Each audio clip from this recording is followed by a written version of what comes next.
What if I told you that one of America's greatest presidents almost never married the woman who would become his life's greatest love? Abraham Lincoln's romance with Mary Todd was filled with heartbreak, a broken engagement, and a love so complicated it nearly destroyed them both before creating one of history's most fascinating presidential partnerships. In the winter of 1839, Springfield, Illinois was a small frontier town where ambitious young men came to make their fortunes. Among them was Abraham Lincoln, a lanky 30-year-old lawyer with a reputation for storytelling and an awkward charm that both attracted and puzzled people. That winter, at a cotillion dance, Lincoln met Mary Todd, a vivacious 21-year-old from Kentucky who had come to live with her sister.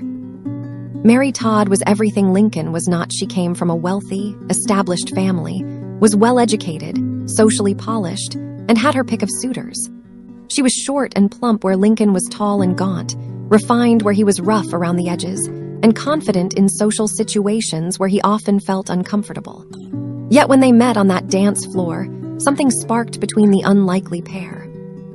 Lincoln, usually tongue-tied around women of Mary's social standing, found himself drawn to her quick wit and political intelligence. Mary, despite having wealthier and more socially acceptable suitors like Stephen Douglas, was fascinated by Lincoln's mind and his passionate discussions about politics and human rights. She saw something in this humble man that others missed, the potential for greatness. Their courtship was anything but smooth. Lincoln's humble origins and uncertain financial prospects made him an unlikely match for someone of Mary's background. Her family disapproved, and Lincoln himself struggled with feelings of inadequacy. He was known to suffer from what we now might call depression, which he called the hypo, and his melancholy moods often made him withdraw from social situations. Despite these challenges, their relationship deepened through 1840 and 1841. They shared a love of poetry, particularly Robert Burns, and would often recite verses to each other. Mary encouraged Lincoln's political ambitions when he doubted himself, and Lincoln found in Mary someone who truly understood his intellectual pursuits and moral convictions about slavery. But on January 1, 1841, something went terribly wrong. The exact details remain a mystery, but Lincoln broke off their engagement, apparently believing he could never provide Mary with the life she deserved. Some historians suggest he had second thoughts about marriage itself, while others believe external pressures from Mary's family played a role. The breakup devastated both of them. Lincoln fell into such a deep depression that friends feared for his mental health. He later wrote to his law partner that he was the most miserable man living. Mary, meanwhile, was publicly humiliated and heartbroken, watching other suitors court her, while the man she truly loved seemed lost to her forever. For nearly 2 years, they avoided each other in Springfield's small social circles. Both dated other people. Lincoln had a brief relationship with Sarah Rickard, while Mary entertained other suitors.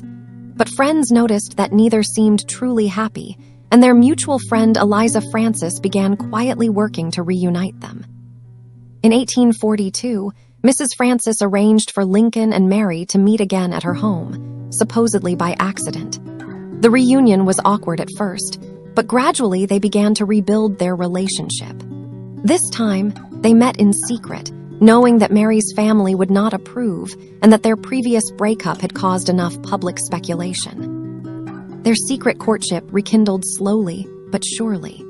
Lincoln had matured during their separation, becoming more successful in his law practice and more confident in his abilities. Mary had also grown, developing a deeper understanding of what she truly wanted in life.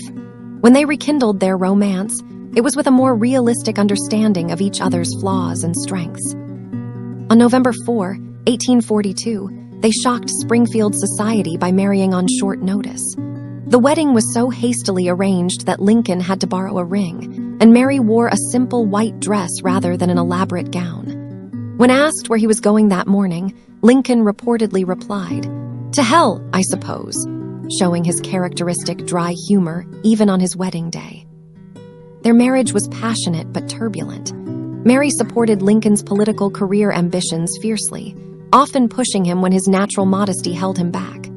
She managed their household and raised their 4 sons while Lincoln traveled for his law practice and later his political campaigns. Mary's quick temper and Lincoln's periodic melancholy created tensions, but their fundamental love and respect for each other endured. Mary proved to be Lincoln's most trusted political advisor. She had excellent instincts about people and politics, warning Lincoln about individuals who would later prove disloyal. When Lincoln ran for president in 1860, Mary was instrumental in his campaign strategy and helped him navigate the complex social demands of political life. As First Lady during the Civil War, Mary faced enormous pressures. She was criticized for her spending on White House renovations while the country was at war, and for holding seances to contact their deceased son, Willie. The loss of their son in 1862 devastated both parents, with Mary falling into a depression that worried Lincoln greatly. Throughout the war's darkest moments, Mary remained Lincoln's confidant and emotional anchor. She understood the terrible burden he carried and provided him with the personal support he needed to lead the nation through its greatest crisis.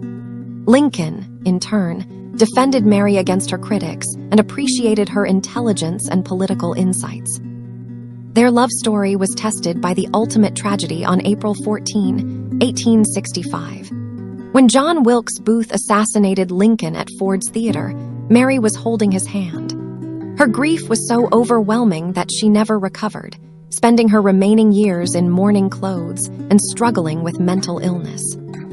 Abraham Lincoln and Mary Todd's love story wasn't perfect. It was complicated, passionate, and sometimes painful. But it was real, and it produced a partnership that helped save the American Union. Their relationship shows us that true love isn't about finding someone perfect, but about finding someone who makes you want to be the best version of yourself. Mary once said of their relationship, "We understood each other perfectly," and perhaps that understanding, built through heartbreak and reconciliation, was what made their love strong enough to endure the pressures of leading a nation through its darkest hour. Their story reminds us that the greatest love stories aren't always the easiest ones, but they're often the most meaningful.